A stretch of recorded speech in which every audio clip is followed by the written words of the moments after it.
back to our channel. Over the years I have done many press articles about my cancer, so today I'm going to give you my cancer story in my own words. In December 2011 I was around 10 stone 9, but weight started rapidly going on. In early 2012 I went to the GP asking for help because I had gained 6 stone in 4 months. My weight was increasing rapidly. I didn't know what to do. I was at my absolute wit's end. I rejoined Slimming World. I was being as active as I could. At the time I was working 40-hour weeks in A&E, so I was on my feet constantly for 12-hour shifts. I couldn't understand why. So I went in to see this GP. He basically said to me that it was my own fault. In other words, that I was fat and lazy, I needed to move more and eat less. And he gave me diet tablets. He gave me Orostat, which we now know didn't work. So I walked out of that appointment feeling really lost, feeling that I was making things up, that I wasn't doing the best that I could do for my body, that I was letting myself down, and I became quite low in mood. Further on, I then, between the April and the June, I gained another 1.5 stone. So 2 months later, in June 2012, we had just come back from a holiday in Marbella with some friends. I was getting ready for a night shift, putting my hair up as I do around my neck, and I thought, oh, that feels a bit lumpy there. So I came downstairs and I said to my husband, you know, oh, I'm not sure, and I looked in the mirror and I could see it was almost like sort of a banana shape sticking out from my neck.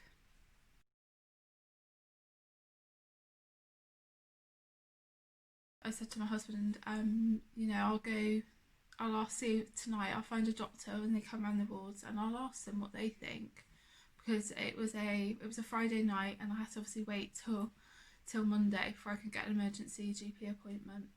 But that was the only night shift I think I've ever worked in all the years at Frenchay and Southmead that we didn't have a doctor turn up to the ward. So I spoke with my colleagues, my nurse colleagues, and they were really supportive.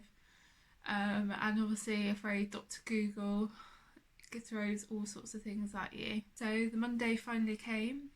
I got an emergency GP appointment, this time with a female doctor, as the previous doctor was a male doctor and an older gentleman, and I just didn't feel that I was happy with him at all.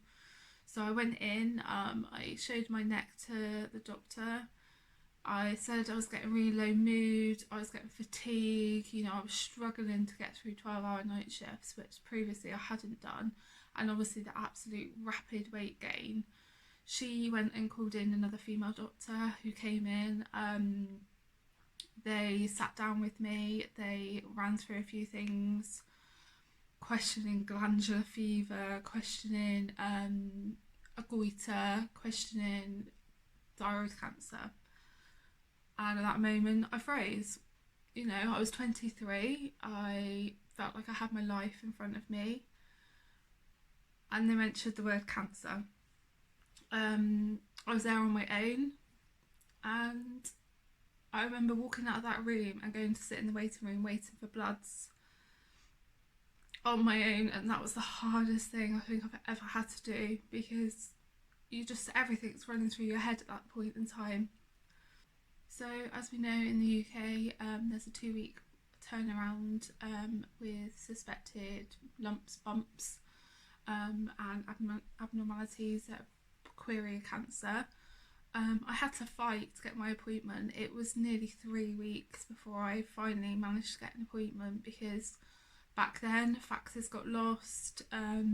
It was so frustrating, especially when I worked for the NHS, and I had to fight between getting the fax from my GP properly getting sent to the right department, which was so frustrating when I knew the system inside out, because I worked for them. I was a student nurse previously, you know, I knew the system.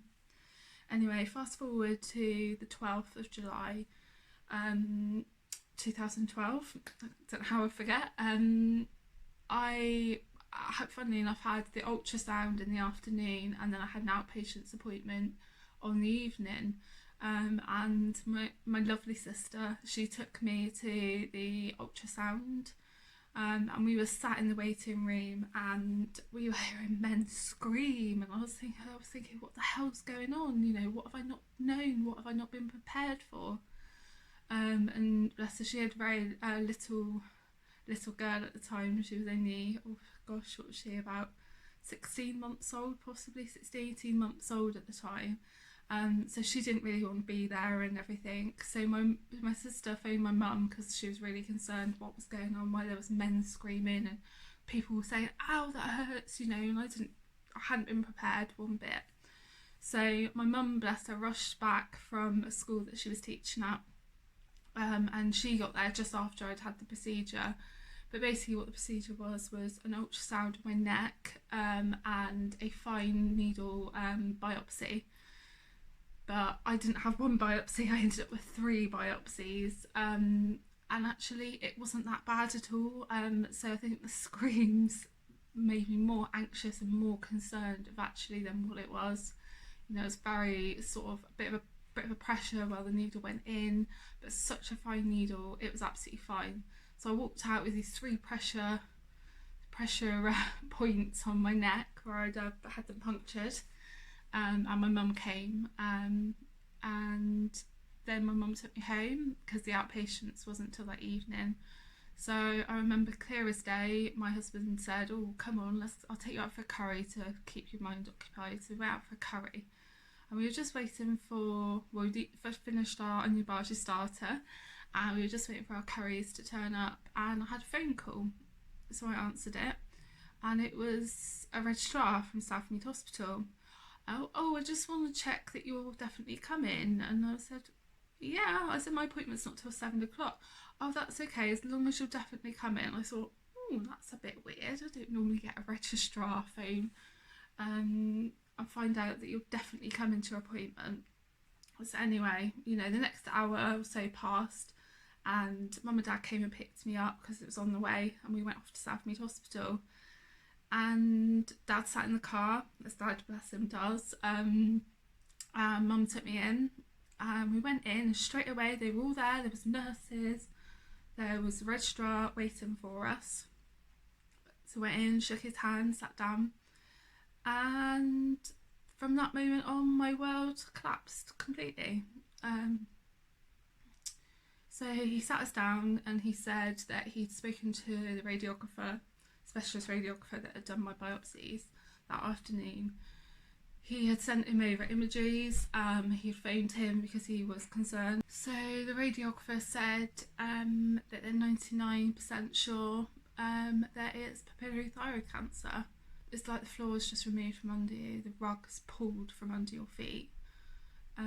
My first question was my fertility, because I was desperate to have a baby. I really wanted to have a baby, and obviously I wanted to know, you know, was that possible? Did I need to freeze eggs? Did I, you know, what on earth, what did I have to do? How can I get through this? It was just so surreal, because I wanted to know what the survival rate was. I wanted to know how I could beat this. I wanted to know just how my life will be after ill. So he said that thyroid cancer is a good cancer, which to me, there is no good cancer, and being someone now that's gone through it, it's not a good cancer. A cancer is a cancer at the end of the day. You know, there's a good survival rate with this cancer. There's a good remission rate, but when people say it's a good cancer, they are just so wrong. He explained that I would need to have an operation, and then I would then go on to have radioactive iodine in isolation. And I don't know how I walked out of that building. The next thing I remember is literally opening the car door and getting into my dad's car. My mum telling my dad. And then my next port of call was very much of, how the hell am I going to tell my husband? How am I going to tell the person that I love the absolute most in the whole world that I've got cancer? And even to this day, we have never ever discussed the moment that he heard from his mum, because I couldn't tell him that I had cancer. It's just not been something we've been able to talk about, because you can't tell the person you love that you just don't know what's going to happen and how you're going to beat this. So after my mum had made all the phone calls to my mother-in-law, to my friends, to my sister, to the people that needed to know that precise moment in time, that messaged me or were in constant contact, it was just, I couldn't tell people. I couldn't tell people face to face. I couldn't tell somebody on the phone. I couldn't do it. I couldn't get the words out. So anyway, we then went to the local pub to Southmead Hospital, and I just sat there and had a few vodkas, because I thought, well, I've got to get through this. I've got to get that in my head that I've got cancer at 23 years old, not feeling terribly unwell, but fatigue and low mood and the massive weight gain, and I knew I had to get through this. So the next few days, the registrar had arranged for CTs, for MRIs, for more bloods, for me to go to a multidisciplinary meeting. We got the biopsy results back to say, as they thought, it was papillary thyroid cancer. So I then met with the multidisciplinary team. So we had the surgery team, the consultant, the registrar that I'd obviously previously met. We had the Macmillan nurse, we had the oncologist, we had other support avenues. And, I've got to say, actually, I had the best team around me. I could not fault one of them. I was very, very lucky. So I had pre-op the week after, just a bit of a joke really, because the pre-op I was told I'd have a 2-inch scar, and probably a drain, and hopefully I'd be up and about the next day, just maybe a couple of nights in hospital, and then I could be discharged home. So I finally got the date through, which was Friday the 27th of July, which was also the London Olympics opening ceremony day, for London 2012. So got to hospital quite early, so everything was done, had all my checks done, had a camera down my nose, and into my throat, just for them to check my vocal cords really, that there was no sort of issue with that or any sort of airway issues. I'd even took my NHS staff discount card in so I could get breakfast the next morning from the cafe. I thought it's something to look forward to. I'll do that. I'm going to be up and about. I'm going to be fine. So I said my goodbyes to my husband and my parents, and I walked down the corridor in Southmead Hospital down to the operating theatre. So that was at about 8:50 a.m. in the morning, and I remember laying down on the table and then being really absolutely lovely. So the next thing I knew, I woke up and the clock said 6:40 p.m. and the first thing I said to them, "Your clock is wrong," and they said, "No, it's not wrong." And an absolutely lovely recovery nurse came and sat with me. Her name was Heather. I will never forget Heather.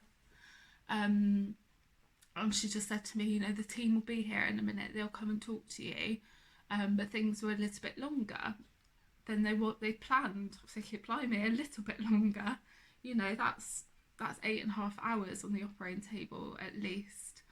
And so anyway, probably 5-10 minutes passed and the operating team came in, and it was the registrar and another registrar that did the operation because the consultant was on holiday. And they basically explained to me that the tumour was attached up on my scapula, and it was down onto my sternum. So it was a massive area it was attached to.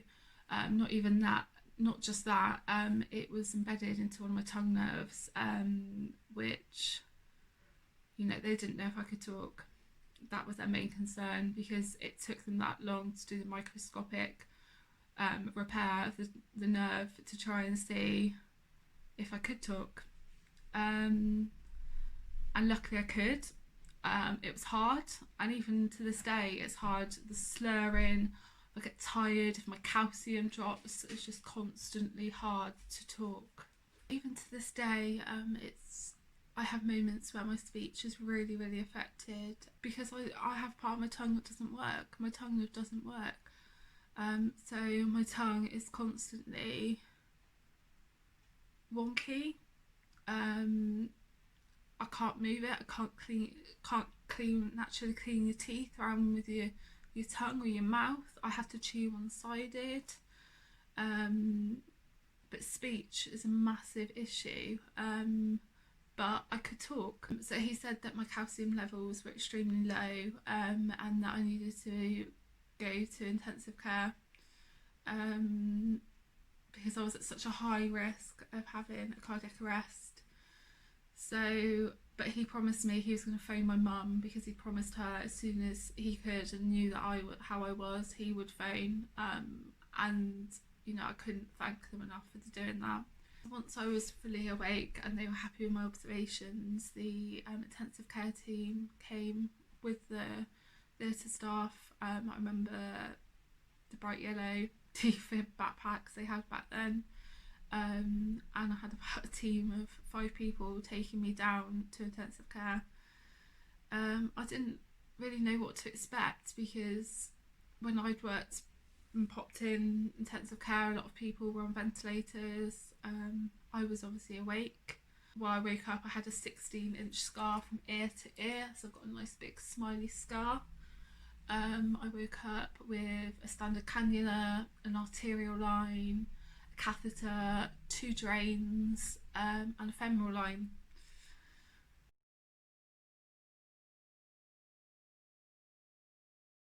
So, and I had every bit of machinery probably that I could have for someone that was conscious around me, with drips coming in, constant flushes, trying to get my calcium higher. And I remember when I got into intensive care, they had the Olympics opening ceremony on the computer, so I was sort of half watching it and half dozing. And later that night, my mum and dad came in with my husband to see me, and I think that was a bit of a shock. I obviously hadn't seen myself at that time, but I'd had one hell of a battle. Anyway, the next few days was a bit of fun. I had a nurse looking after me that I'd worked with only maybe 2 weeks before my operation, 2 weeks, 3 weeks a max, and I projectile vomited over her, bless her. She thought it was hilarious, because I was adamant I was getting out of bed, and I just was not ready to be getting out of bed. So I had to face quite a lot, really. I had to try to recover. I had the drains in my neck still. I still had femoral line, arterial line. I was having constant medication. I was having constant drips put through. I had severe constipation from all the medication. But the most pain that I was in was from a friction burn that I got on my backside, and that was the most painful bit of the whole thing. I'm just so lucky to have amazing friends and family that kept coming in to see me, kept messaging me. I had so much love and support. I was so lucky. So after 7 days in Southmead Hospital, I got discharged home, and I had to prepare myself for my treatment, my radioactive iodine. So 2 weeks before the radioactive iodine, I had to start a low iodine diet, and luckily at the time I was in France with my parents, because my husband was working, so I went to France with them for a week, and we pretty much all of us went on this low iodine diet. So how it works is, if you have low iodine, your body then craves iodine. So when you have the radioactive iodine, it absorbs all the radiation, which then kills off thyroid tissue, because thyroids absorb all the iodine. They just draw up iodine, really. So the lower my levels of iodine meant the more my any thyroid tissue that was remaining would absorb it. End of August 2012 now, I went to the BRI Oncology Centre and was taken to the isolation room. At the time, they only had 2 isolation rooms, which I'm not sure, it might be slightly different now perhaps. So I borrowed a phone and a laptop from the Teenage Cancer Trust, who I'd then been in connection with, because I couldn't take mine in because it'd be radioactive. I think it's around 10 to 14 days it holds radiation, any kind of object like that.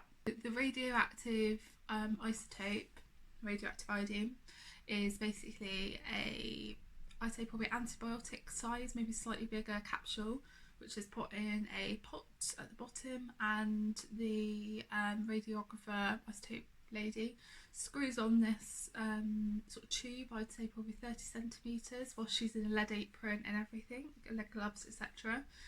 And then I'm handed the pot. I just have to swallow it with this massive tube. And then she exits the room and lead screens put up, and I'm on my own pretty much. I have a nurse bell, but the nurse can only stand around 2 metres away from me at the door. Probably might have been nearly 3 metres actually. I had my own bathroom, had a TV, and also had the laptop and my phone. Well, the phone that I borrowed and the laptop I borrowed. And quite honestly, that is the horrific, absolutely horrific part. I was so poorly. I was vomiting, I was so tired, I didn't know if I was coming or going, I went yellow, I just was so poorly.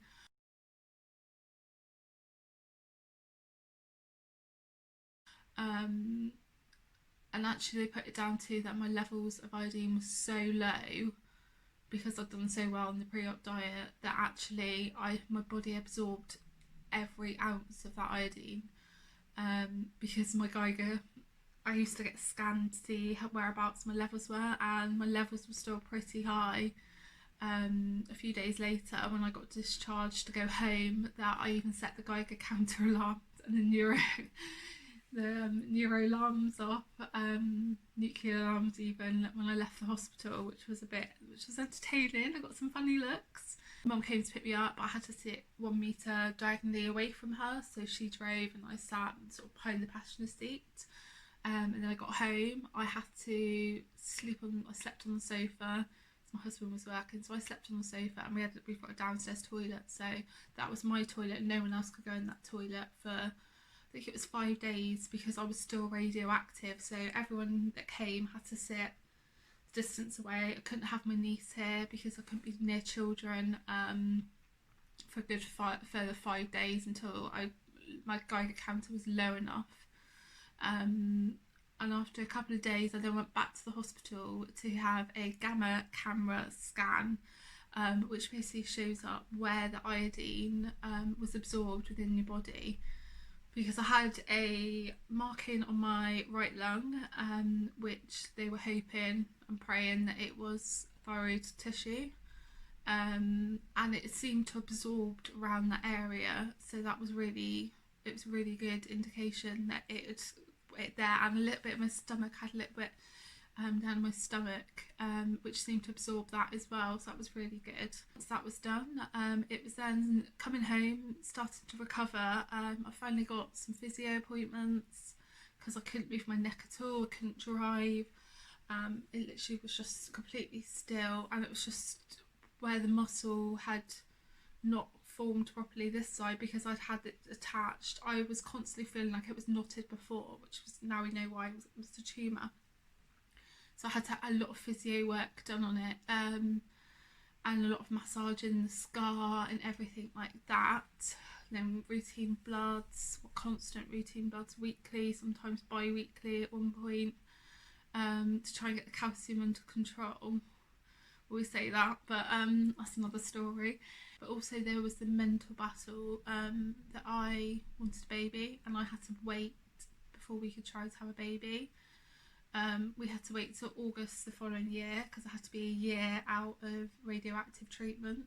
Also that I had a massive scar. I had a really thick neck, a lot of swelling, a lot of scar tissue, and I was walking around with a 16-inch scar. You know, it was bright red at the time. I didn't cover it, but from day one I never covered it up. I was proud of and I still to this day I'm very proud of my scar. I won't cover it up. Even on my wedding day I wouldn't cover it up. Why should I have to cover it up? I fought so hard to have that, and that has saved my life.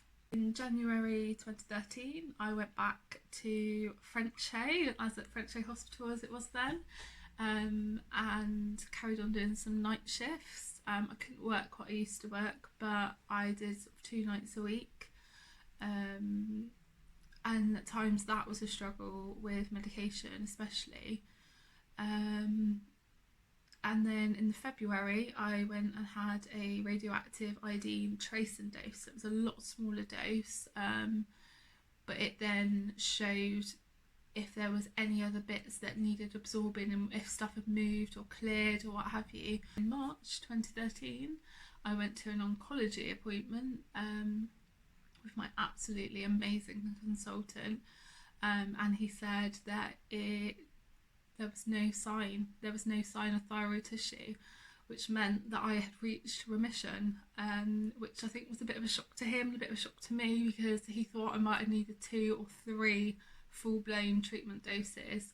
But I take my hat off to my mum, who made sure I was religious with the iodine diet, the pre-op diet, to make sure that every ounce of iodine that was needed in my body was absorbed fully. Life since then has been one hell of a roller coaster. My mental health massively struggled.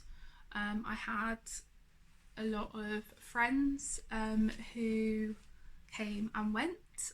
I had people talking about me. I had people questioning me as a person. But since then I got married. We had Eva.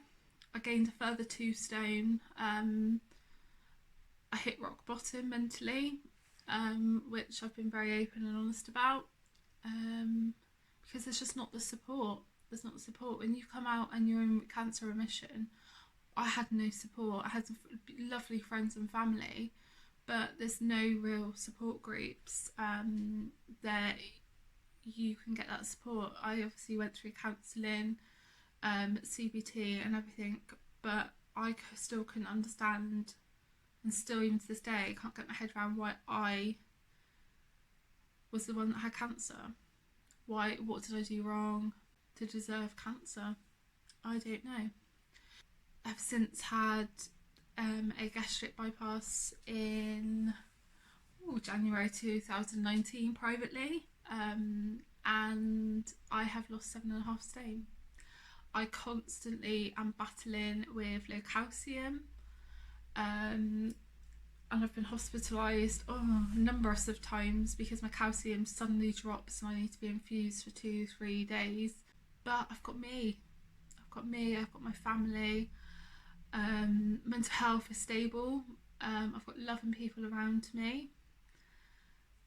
I've just got amazing support from my work family, from my in-laws, from my family, my parents, my sister, my husband, and our beautiful daughter Eva. But what I want to say is, throughout all of this, I think it's so important that we are body aware. You know, I've worked a lot with the Teenage Cancer Trust over the years, and doing bits of media. I think it's so important that we understand our body. If we're not happy with a change, that we go for a second opinion. And I wish I had gone for a second opinion and not left it as long as I did, because it might not have been anywhere near as bad, you know. And I think it's so important that we teach our children, our friends, our family, that it's okay to talk about physical, about mental health, to spread the love, to tell people how much we appreciate them. And if you don't want people, if you don't want people to know, then just talk to that one person, because it really helps to talk to someone and just let it out. Don't hold it in. Today I sit here a strong, independent woman with a beautiful husband, a beautiful daughter, amazing parents, sister, in-laws, and extended family. You know who you are. Um, and some beautiful friends. I'm so lucky, who've supported me the whole way along. I hope my story has inspired you, helped you, made sense of a few things, because I wish that I'd heard someone's story, and actually that I'd gone sooner to get some help, because most health is just so important. So if this has helped you in any way whatsoever, or you'd love to share it with your friends, I'd be absolutely grateful. It's very open, very honest, which is what I stand by. And till the next video, take care. Bye.